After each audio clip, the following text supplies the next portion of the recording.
జై గురుదత్త శ్రీ గురుదత్త. అవధాన విద్యలు ఆసు కవిత్వంలో అసమాన ప్రతిభతో అగ్రగణ్యులుగా అఖండ కీర్తితో వెలిగిన కవిద్వయం కొప్పరపు సోదరులు. ఈ కవి జంటలో అన్నిటా అగ్రజుడు కొప్పరపు వెంకట సుబ్బరాయ కవి గారు. కొండవీడు పల్నాడు గడ్డలో పుట్టిన ఈ కవియోధుడు తమ్ముడితో కలిసి అనంత కవితా జైత్రయాత్ర చేశారు.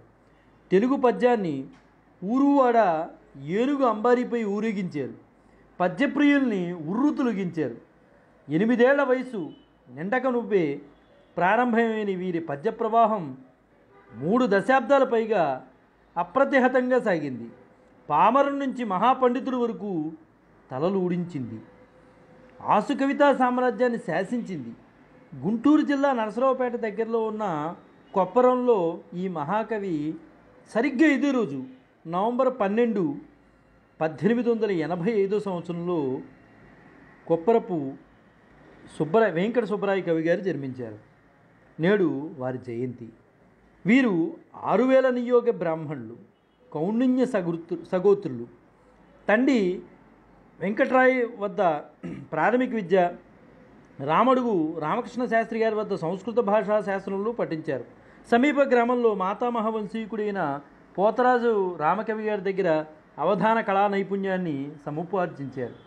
నేటి కుర్తాళం పీఠాధిపతి సిద్ధేశ్వరానంద భారతి స్వామివారి అంటే పూర్వాశ్రమంలో డాక్టర్ ప్రసాదరాయ కులపతి గారు అన్నమాట. ఆయన ముత్తాత గారైన పోతరాజు రామకవి వీరి దగ్గర అవధానము, తాళపత్ర లేఖనము, సాముద్రికము, శకునము, అగ్నిస్తంభనము, జలస్తంభనము, వాయుస్తంభనము, సంగీతము, ఆగమంలో లోహక్రియ, దారుక్రియ మొదలైన 20 కళలలో నిష్ణాతులు. వీరి వద్ద వెంకట సుబ్బరాయ కవి గారు ఆసు కావ్యాన్ని, అవధాన విద్యలో మెళకువల్ని నేర్చుకుని మొట్టమొదలుగా ఆంజనేయ స్వామిపై 27 పద్యాలతో హనుమత్ కవచరూప నక్షత్రమాల అల్లి కవితా శ్రీకారం చుట్టారు.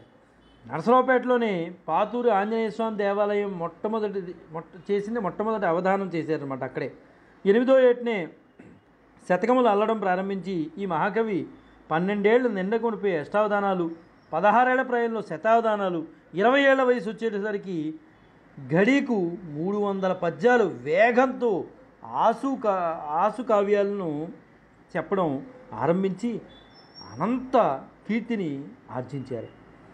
సుబ్బరాయ కవి గారు 5 ఏళ్ల పిల్లవానిగా ఉన్నప్పుడు నాలుగుపై దుర్గాదేవి బీజాక్షరాలు రాసిందని మన పెద్దలు చెప్తుండగా నేను విన్నాను.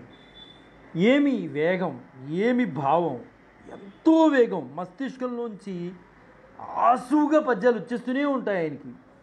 ఉపాసన, యోగ మార్గాల్లో వీరి సాధనం జీవనం సాగింది. తొలిజాములోనే లేచి కర్రసాము వ్యాయామం చేసేవారు. అలాగే విధంగా యోగాసనాలు కూడా వేసేవారు. అనంతరం సహస్ర గాయత్రి, సహస్ర పంచాక్షరి మంత్రాలు జపించేవారు. దుర్గాదేవిని, ఆంజనేయ స్వామిని నిరంతరం ఉపాసించేవారు. వీరి ఇంటి సింహద్వారం పక్కన ఉన్న చలువురాతి వరండాలో కూర్చుని కవితా వ్యాసంగం సాగించేవారు.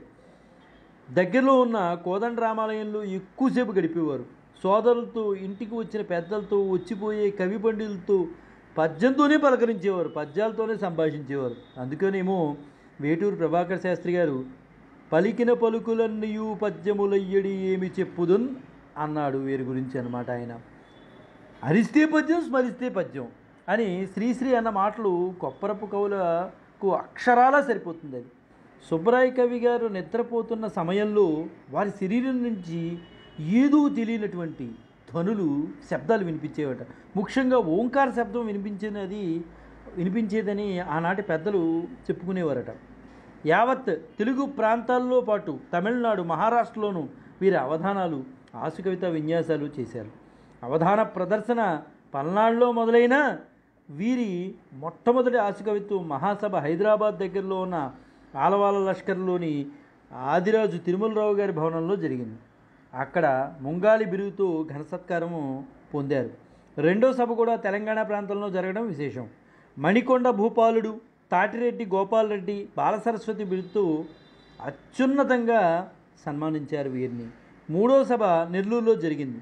శ్రీ సూర్యరాయాంధ్ర నిఘంటువు నిర్మాత, ఆంధ్ర సాహిత్య పరిషత్ స్థాపకుడు, రామయ్య పంతులు గారి అధ్యక్షతలోనే ఈ సభ కూడా మహాద్భుతంగా జరిగింది. పండిత కవులు అందరూ కొప్పరపు సుబ్బరాయ కవి గారిని ఆశకవిత్వాన్ని, ప్రతిభని చూసి ఆశ్చర్యపోయారనమాట. ప్రశంసలతో ముంచెత్తారు. వీరంతా ఏకగ్రీవంగా ఆశకవి సింహ అనే బిరుదు ప్రకటించారు. జయంతి రామయ్య పంతులు సమక్షంలో ఇవన్నీ కూడా సమర్పించడం జరిగిందనమాట. మాజీ గవర్నర్, మాజీ ముఖ్యమంత్రి బెజవాడి గోపాలరెడ్డి తండ్రి పట్టాభిరామిరెడ్డి బుచ్చిరెడ్డి పాలనలో మద్రాసులో వరుసగా అవధాన ఆశకవిత సభలు ఏర్పాటు చేశారు. మద్రాసులో మహామహుల సన్నిధిలో జరిగిన సభలు కొప్పరపు కవులకు మిన్నింటిన ఖ్యాతిని తీసుకొచ్చాయి. కావ్యకంఠ గణపతి ముని గారు, వేటూరు ప్రభాకర్ శాస్త్రి, చెన్నాప్రగడ భానుమూర్తి, తంజావూరు దేవ పెరుమాళ్ళయ్య వంటి మహనీయులు కొప్పరపు కవులను స్తుతించిన వారే. విజ్ఞాన చంద్రికా మండలి స్థాపకుడు కొమర్రాజు లక్ష్మణరావు గారు ప్రత్యేకంగా కొప్పరపు వారి సభ ఏర్పాటు చేసి ఆశకవి చక్రవర్తి బిరుదు బహుకరించారు. కొప్పరపు కవులు అసమాన కవితా ప్రతిభకు చాలా ముచ్చలు పడిపోయారన్నమాట.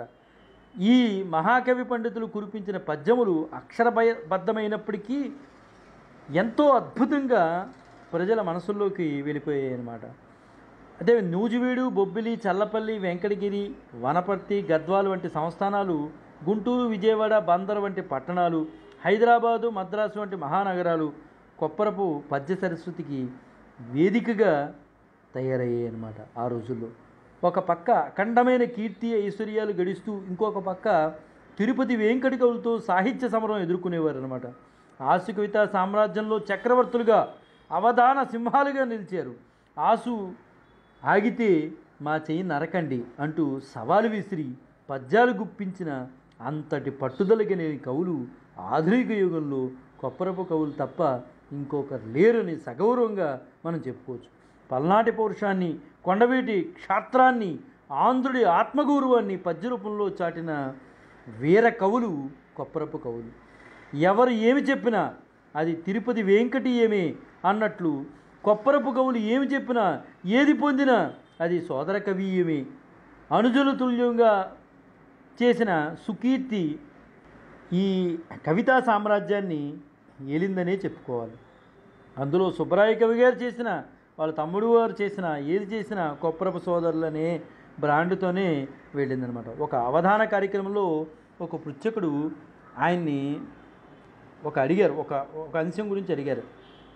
6000 నియోగుల గురించి అడిగారు. దానికి సమాధానంగా ఆయన ఒక పద్యం చెప్పారు. ఎంతో మనోహరంగా చెప్పారన్నమాట.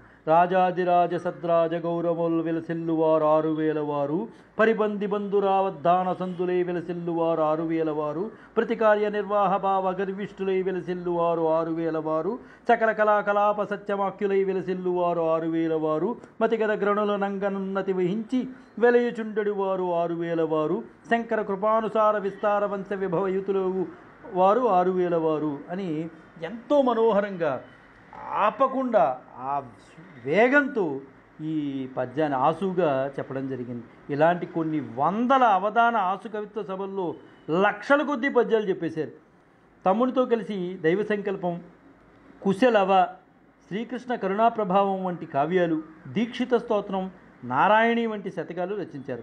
సమకాలీన మహాకవి పండితులు అందరినీ ప్రశంసలు కూడా ఆ సమయంలో వారు పొందారు. గజారోహణ, గండపండేర సత్కారాలు, బిరుద భూషణలు అనేకంగా పొందారు. ఇంతటి ఘనుడు, ప్రతిభాధనుడు, అవధాన కళాప్రపూర్ణుడు, పరిపూర్ణ కవితా జీవనుడు అనారోగ్యంతో కేవలం 42 ఏళ్లకి ఇంటికి పరిమితం అయిపోయారు.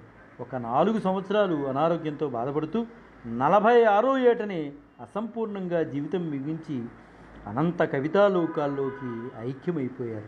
కవిత పుట్టిల్లు కొప్పరపు సోదరుల కవులు ఇల్లు అనే ఖ్యాతి తెలుగు జాతికి అందించి కొప్పరపు వెంకట సుబ్బరాయ కవి తెలుగు ప్రజల నాలుకలపై చిరంజీవిగా వెలసిల్లారు.